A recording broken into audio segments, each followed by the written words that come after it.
Alright, so, kind of ready here. Shop's a shithole, that's just the way it is. We'll set that there. This is just a little airplane I'm doing. What I did is this is a sanding sealer I use. You can get it at Penn Valley Hobby. I'll post a link to it. You don't have to use this on this particular plane because it's so small and the balsa wood's in pretty good shape. I didn't have to see, I didn't have to sand it perfectly smooth. I used super coat, butyrate dope, and I went around all the edges on the perimeter. Nothing in the center. Here, everywhere you want to glue it down, basically you're gluing this down with the dope, the silk. So you don't want to do any of the center ribs, the main spars, none of this, just the perimeter, all the way around. And then I had a piece of wood for spraying down my silk, but I used it for something else over the summer, and now I don't have it. So take your silk, lay it on your wing. Usually I hang this from a board or something along those lines, but like I said, I don't have it. So I'm going to have to get it wet on here, which don't get it soaking wet, but just wet enough to where the wrinkles will come out of it. Let it sit for a few seconds. Alright, like I was saying earlier, some of you were asking, you only on the perimeter, the rear spar, the tip, the leading edge, the center where it is, dope all that, top and bottom. And you get your silk damp like this, let it sit for a second, because then the wrinkles will come out of it. It's better if you hang it, but like I said, I used the board I had for it, and now I'm improvising.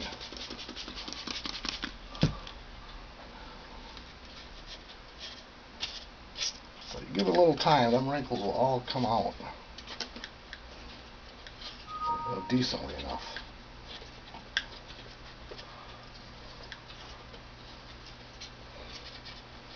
You can kind of see they're starting to look a little better there. But keep it damp. It'll actually stretch the silk out to where when it dries, it shrinks up a little bit. And then what you do is you take your butyrate super coat, open it,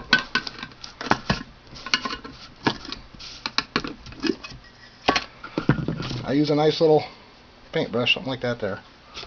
I'm going to keep stretching this a little bit here. I want it as tight as I can get it. And silk dries really fast. Really fast.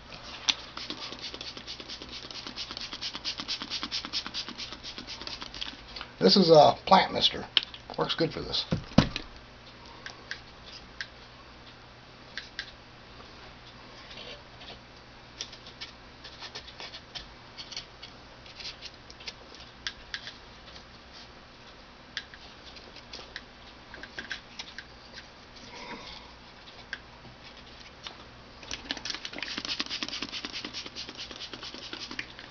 And some people say, you can't dope over water. Well, they're not the ones making the video, are they?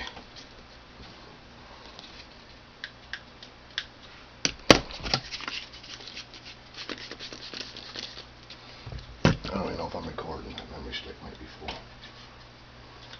So what I'm going to do now, just to speed the process up here, is I'm going to paint down this edge. And when you do this, it doesn't dry instantly. It's not like a super glue. So you can go about 6-8 inches, and you really want to watch and make sure you don't drip anywhere in here, because you'll see it even after you paint it. So you want to make sure, kind of where I have the canvas kind of done, because I got to go all the way around the plank or wing, but I'm kind of used to doing it that way. But you can get it like that. I'll pull it a little bit. You can see where I got that wrinkle.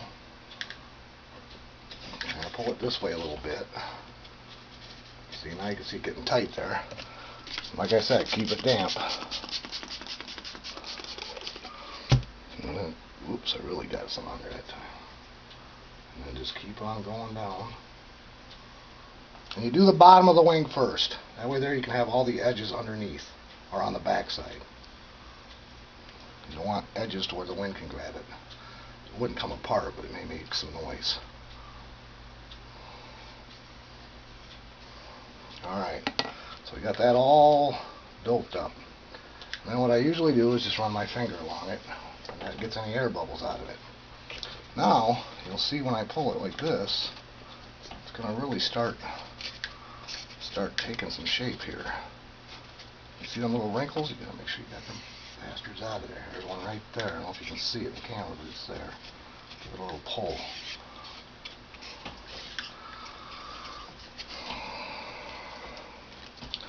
And then get her damp again. And I do both the back leading edge and the front leading edge first. So I want to really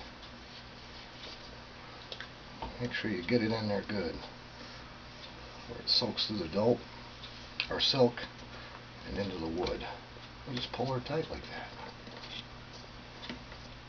And you really got to look for them little wrinkles, because once you get done, it can be hard to get them things out of there.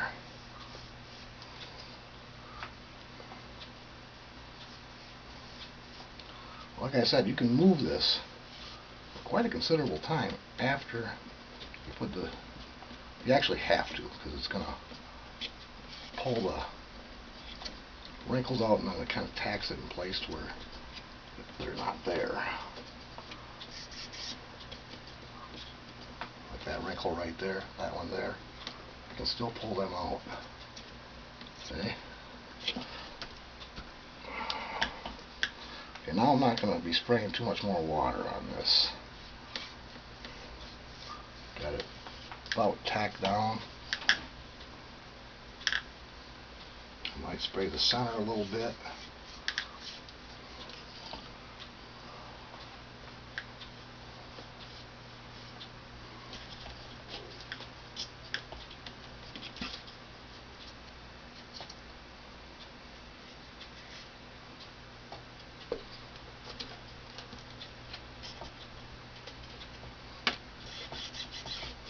I run my finger over because that does get rid of a lot of the air bubbles. I think I wasn't going to go that far over, but I think it'd be my best interest, I guess. And then up and down the center spar here, I meant to put a new Stanley blade in my, or X-IIII blade in my thing, but I forgot.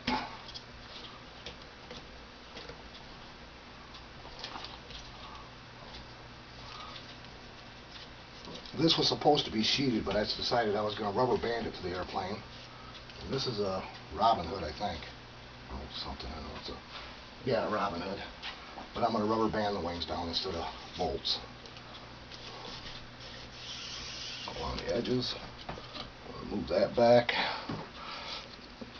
And now I'm going to try to get this here on here real nice.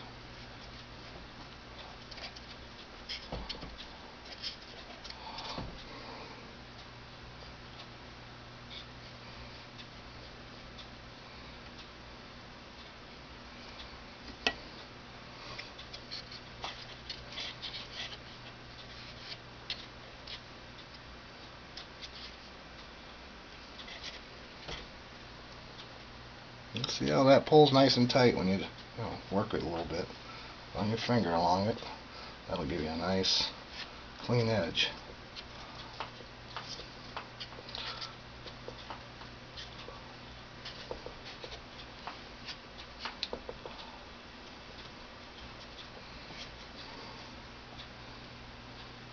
Now what I normally do is trim this real close, and while it's still all damp, I'd paint that over. But like I said, I didn't put a new blade in my Stanley knife. So what I think I'm going to do, where's my Stanley knife? There it is. See on here, I want to silk can be a kind of a bugger to cut. I don't want to cut it.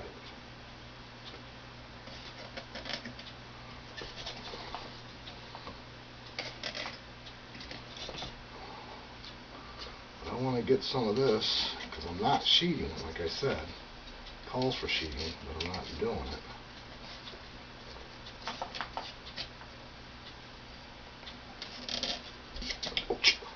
Alright, so don't cut yourself with your Stanley or X-Acto knife. But if I put a little of this here, when this shrinks and dries, it's gonna keep it from going anywhere.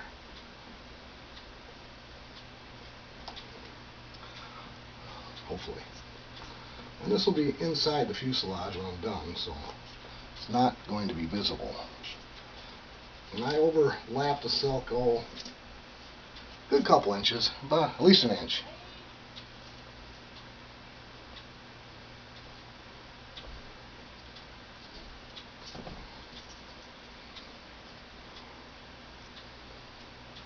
Okay.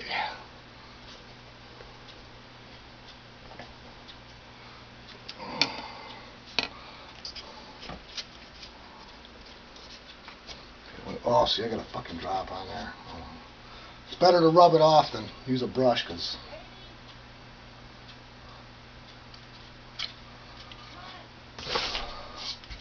take this here. Like I said, I was going to put a new blade in here, but I forgot. And cut it about a 1/4 inch or so, 1/8 inch out.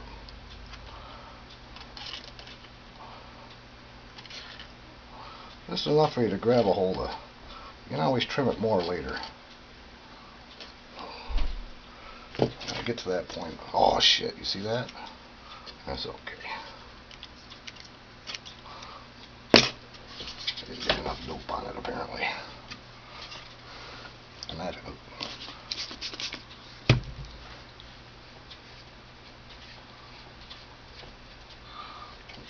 And that's why you leave a little extra, because, well, you may do what I just did. You may have to stretch it again.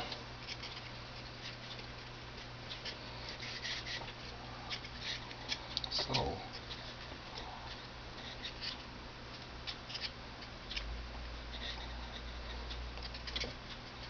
I think I'm going to get the rest of this wet again.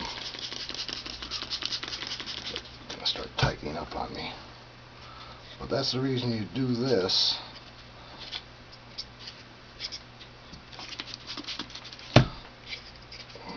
Here.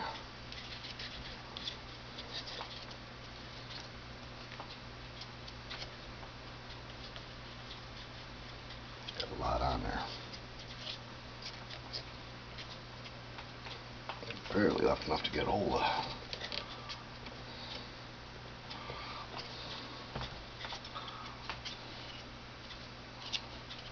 But now you can see I can take this, pull it, and stick it underneath to where it holds itself tight.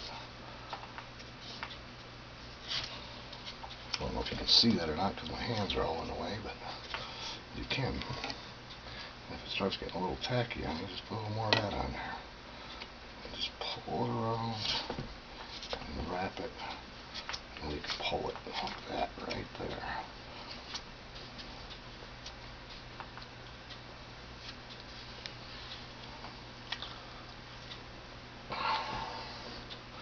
Okay, so that looks like it's on there pretty good now. So what we're going to do now is come over here and paint this shit down. And then I'll trim it up later. I just don't want it to come off for now.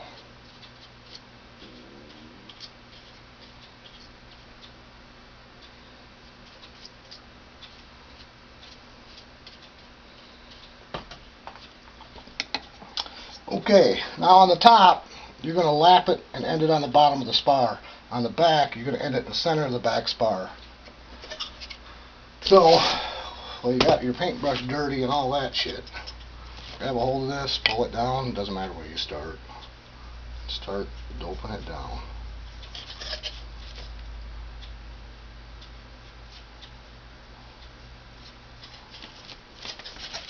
And you're just going to take your Stanley knife when you're all done and run it right down the center of the spar real lightly to cut it.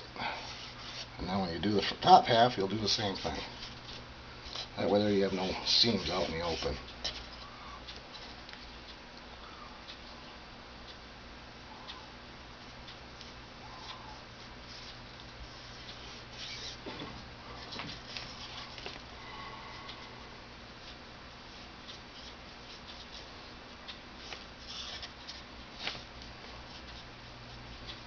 keeping it damp is important to a point. It's kind of a feel thing. Once you get it tacked down pretty good, you don't have to worry about it so much. And you'll notice if you use your fingers and wear an old shirt like I do, and you drag your fingers over this, it'll wipe off all the excess on the top of the silk and it'll dry considerably quicker. You just want to make sure you get all the bubbles out of it.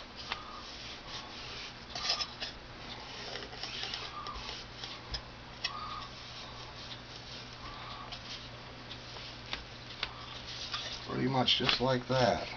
You can see where there's air underneath it because it'll actually be white. So, and if you have to, don't rub it excessively hard. It is silk, so. And this will all get 3 coats. This is just the first one. But after this, after I get the whole thing silked, both the top and bottom, the entire thing gets silked then. Or gets doped. At least 3 coats. But you can see there, that's pretty tight. You got a little bit there, it's going to show up. And then just mist it real lightly again, because like I said, it shrinks when it dries. But you don't have to do the main spar or any of that, just the edges. This one here I'll cut right there, dope it, and then wrap the front, the top, around. And both of these will end back here. That way there, like I said, you have no seams nowhere. You can see that's tightening up nice. Actually going to miss that down a little bit. And then you just repeat the other process, same process on this bottom half here. Then you pick a top half here, do it there. I'm going to let this dry, and then I'll trim this off here on the leading edge, and trim off all the rest, and make sure you get it tight. Don't recommend sanding silk either, unless you want to replace it, of course. Then you can sand it. And the where's my cleaner? Right here. This is a thinner I use. I buy it in the cans and just keep the little jars. Kind of important. But if you got some real porous or really soft balsa wood, I'd go around the perimeter with sanding sealer from SIG. Couple coats, give it a light sanding with a real fine sandpaper. Then dope it. Just once is all you really need. And then go ahead and do what I just showed you. And I can't bounce anything. Well, maybe I can. Let me see here. What do I got? Maybe this little thing. But normally, like a quarter or whatever, well, that's pretty heavy. We'll try it again, though. I'm hitting a rib. But normally, see how it bounces? It'll bounce right off there. So when that dries, it'll even be tighter. Then you put the dope on there, and every coat of dope you put on there fills all the holes in the silk and also tightens up the silk some more. Silk is the only covering you'll ever take to the airfield, and it's tighter when you bring it home. Sit in the sun all day, you won't get any wrinkles, nothing. And the nice thing is when you put your plane in the ground, you just pick up the plane. It's a bag of silk. Silk's pretty durable, pretty tough. But that's it. Any questions, just go ahead and ask.